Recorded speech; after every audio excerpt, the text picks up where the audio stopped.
I'd like to rewrite one of Canada's healthy eating guides from breakfast is the most important meal of the day to breakfast is the most dangerous meal if you're a politician.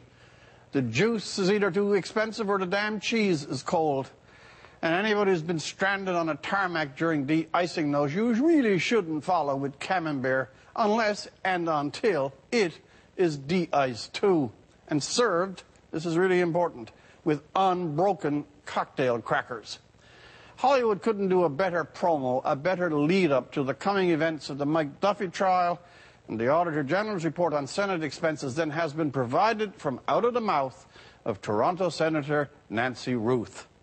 The fastidiously nourished senator has added another golden page to Canadian politics with her musings on cold camembert and cracked crackers. She's famous now and joins Bev Oda's orange juice and is set to rival, but not surpass, the immortal David Dingwall. I'm entitled to my entitlements.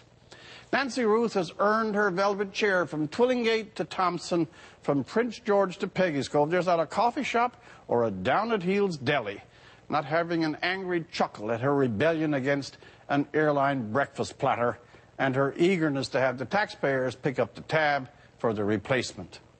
One thing legislators never seem to learn, it's always the small thing, the petty claim, the trivial expense that does the most damage. For example, what's the difference between the cancellation of the Ontario gas plants and a senator's breakfast? $1 billion, give or take a little mayonnaise. But the gas plant horror and the email deletions that attended it will never have the pure symbolism of a high-flying senator of great private wealth claiming a needless pittance because she doesn't like her cookies crumbled and frowns on frigid cheese. Bev Oda was nailed on a single glass of orange juice while the McGuinty Wynne electioneering boondoggle of the gas plants, the cost of which could buy Florida and all its orange juice, is a back-of-the-pack story. Incidentally, the best line from the senator was not about crackers and curds. It was this, quote, "I'm a feminist activist, so my angle on Canadian life is to look at gender-based analysis on policy and things like that," end of quote. We all wait today to hear the feminist take on expenses justified because the camembert wasn't at room temperature. Were she an environmentalist, I guess she'd be blaming global warming and calling Al Gore for a character witness.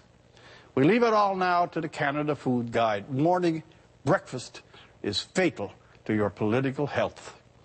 For The National, I'm Rex Murphy.